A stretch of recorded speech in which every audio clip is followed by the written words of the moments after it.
Hey, what's up? So today we're gonna go for a drive, and not in the S8 this time, but in this.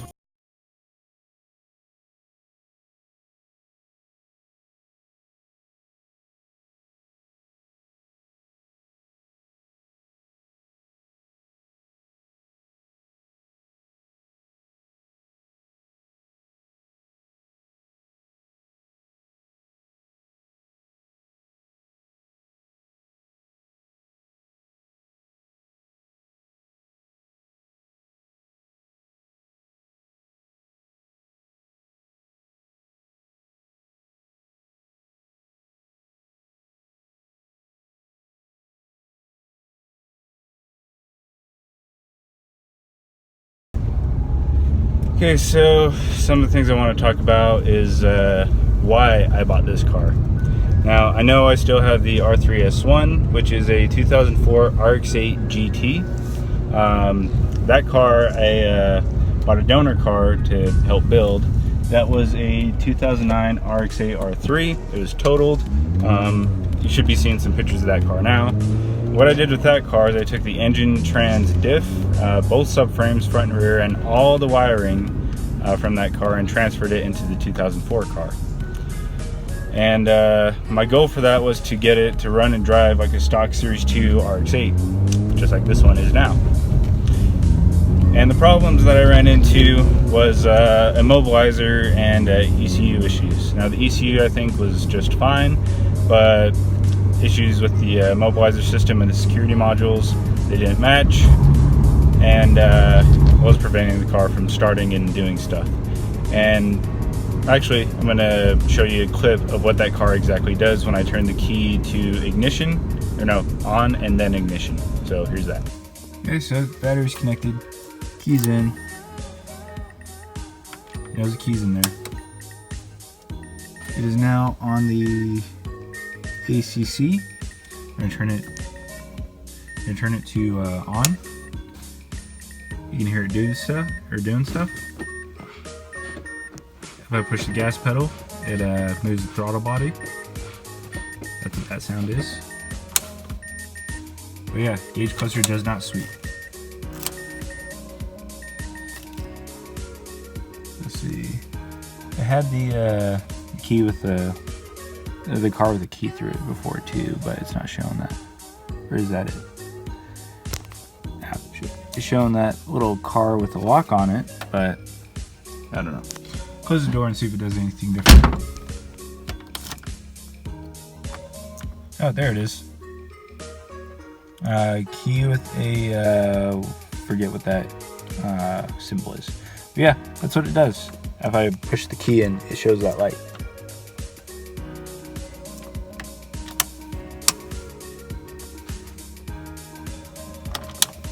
Yeah, I ain't got nothing. Let's see.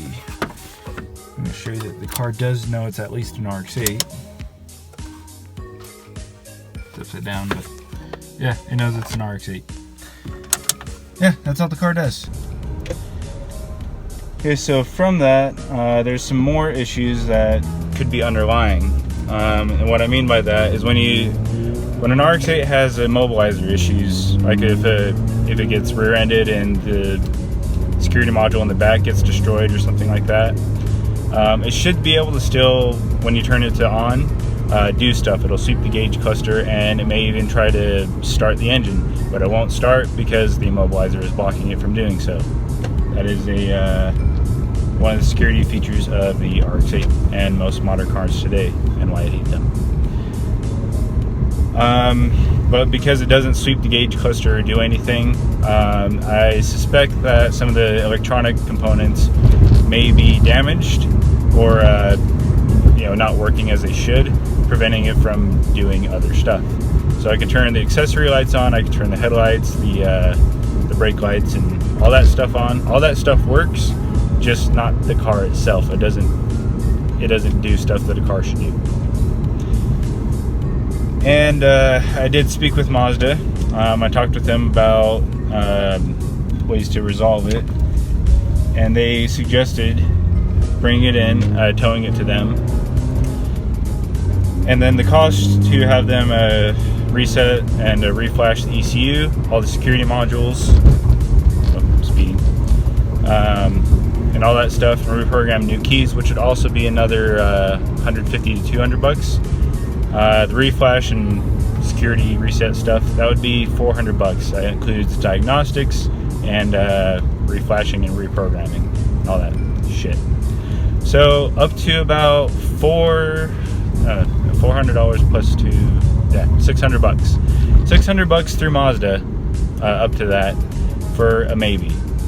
And after busting my balls on that car for about the last, 3 years? I've owned the car for 4 years, but been building it for 3 on this R3S1 stuff. And honestly, I'm just done. I'm tired. I'm beat. That car kicked the shit out of me,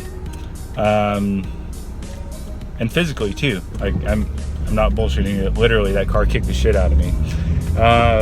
Let's see. When I was at work, the job I was working at the time, I crushed my left hand. I think one of my hands, and had to install the diff.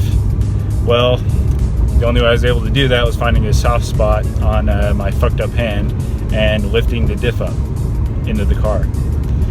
That's one of the biggest pains in the dick of putting that car together. But I just don't see the light at the end of the tunnel for that car, and that's why I decided to buy this car, because this is my new base for my build. I'm just going to transfer everything from that car into this car, and I feel I made the right choice. Now, a few reasons for that. There's many reasons why this is a great decision for me to do. I may be down here for a full year, and because of that, I'm going to be flying my daughter and my daughter's mom down here to visit. And while they're down here, I don't want to drive them around in the RX-7, which has no AC. I can deal with it. I don't mind not having AC in the RX-7, and it's still my daily driver. And I am still keeping it. It's not going anywhere. I still need one reliable car. But I don't want to put them through that, especially when it's 100 degrees plus down here on average every single day. Let's see, some other reasons. Obviously the R3S1 and all that stuff. This resolves all that shit. And then, let's see, also my credit. It's not bad, but I haven't really built up that much. So making payments on the remaining $3,000 that I owe on this will definitely help my credit score a bit. So, and what's funny is when I originally bought the 2004 RX8, one of the reasons I decided to buy that after selling my Mazda 3 was to not have to deal with making a car payment. Because at the time, I didn't have a job. I didn't have a way to keep making payments on the Mazda 3. So I sold that, and with the remaining money, I bought the RX-8 and owned it from day one. But that was a terrible decision, because that car only ran and drove under my ownership for, what was it, a month? And I drove it 1,500 miles in that month. And it took a shit on me after that. Then, under a friend's recommendation, I took it to a mechanic. That mechanic had my car for 2 months. And he did get it to start back up and run on its own. But I found out from my friend, whose uncle also worked there, that he would start it every single day that it was there and just redline the shit out of it at idle. And that's one thing you don't do in a rotary. Redlining is fine as long as you're driving and it's under load. But if you're just sitting there free revving the shit out of it, then that's a big no-no. You don't do that. And half my first engine got destroyed from that when I got it back. And that was a very interesting drive on the way home. It died in the middle of the road, and it was embarrassing. Never again. I'm never taking any rotary car I own to a mechanic, or any piston car I own for whatever reason I would own one, for that matter, because you don't trust someone else under the hood of your car that you have to rely on every day to drive, unless you really just don't know what the fuck you're doing and you need somebody to do that for you. But on a rotary car, you need to be your own fucking mechanic. I learned that the hard way.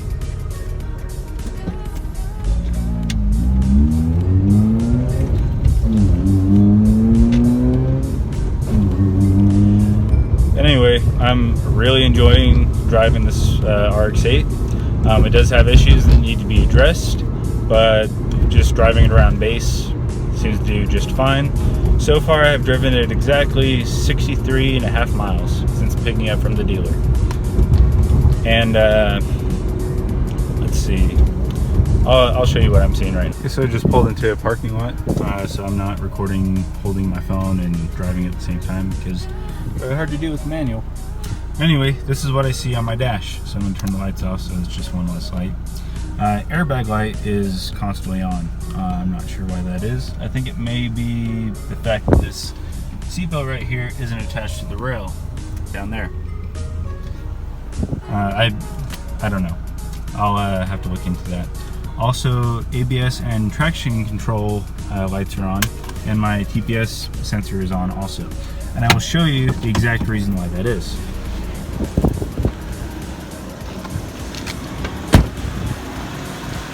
So the R3 comes with 19-inch BBS wheels. It's specific to this car only.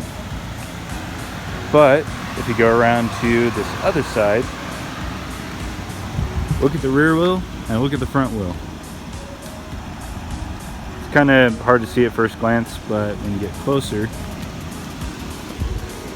let's see, where's the time size? 250 or 225 40R 19. 225 45 ZR 18. This is not a 19-inch wheel. This is a Mazda Speed 3 18 by 7.5 wheel, while the rest of the wheels are 19 by 8.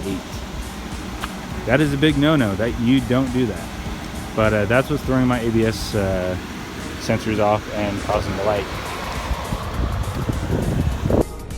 So in my test drive video, that would explain why I was feeling some kind of weird vibration from the road when I was accelerating.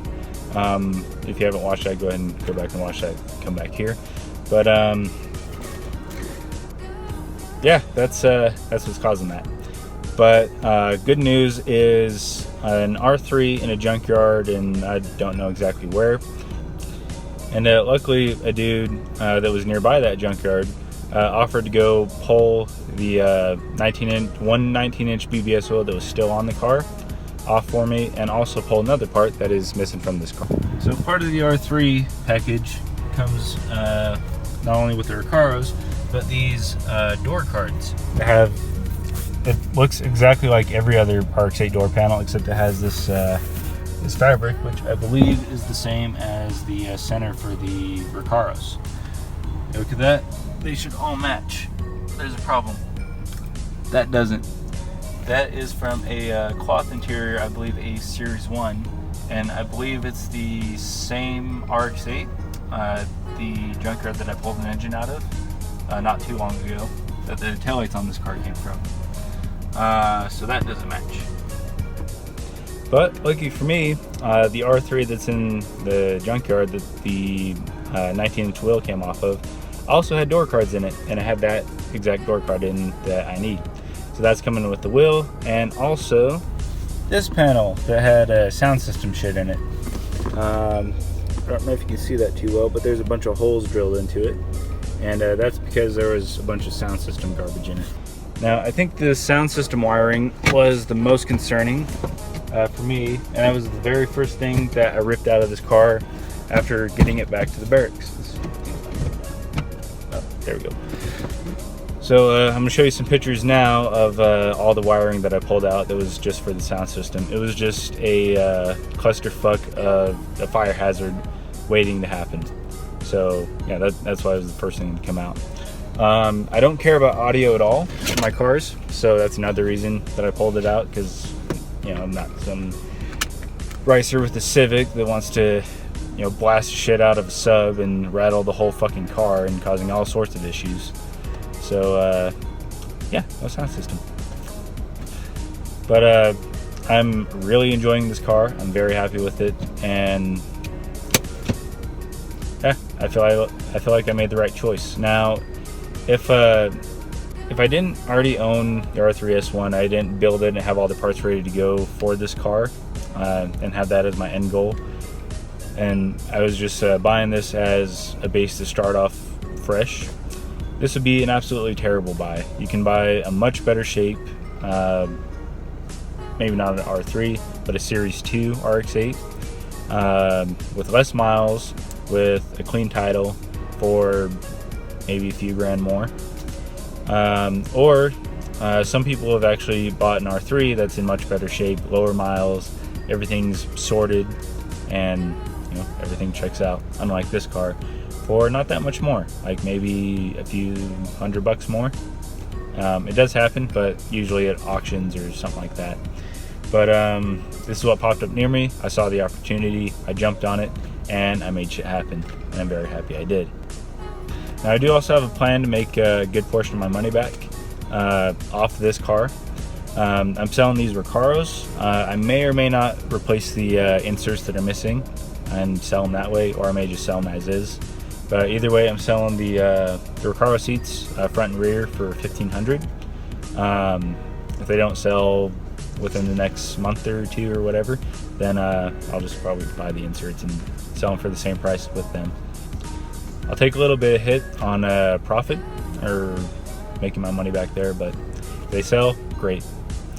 Also, the front end, I'm not going to keep the front end on this car. A lot of people gave me shit for this, for ruining an R3 or an S2 in general, because they love the facelift look, the new headlights, new fenders, the new bumper, and they don't like the S1 look. I personally like the S1 look a lot better, specifically the Mazda Speed OEM front end, and I do have an OEM Mazda Speed bumper back home. But probably within the next few weeks, I'm going to be trading for a regular standard Series 1 RX8 front end, and also see how much money I get with that. But the money I get from selling stuff out of this car that I'm not going to keep, I'm undecided on the wheels too, but I'm just going to put that into a savings fund and then contact my bank and just have them pull payments out of that, and it'll go straight towards this car. And essentially, a bit of a burp there. Essentially, this car should mostly pay for itself, or at least as much of it as it can. But that's my plan, and I'm gonna go enjoy my R3 now. And one more thing before I go, if you like this video at all, go ahead and leave a comment down below, like and subscribe if you want to see more content on my RX-8 or my RX-7 / Killer B build, because I do have a lot of very huge updates coming for that, and I'm just waiting for parts to get here. So when they get here, that's when they come out. But until then, I'm just going to be driving this R3 around and having a good old time.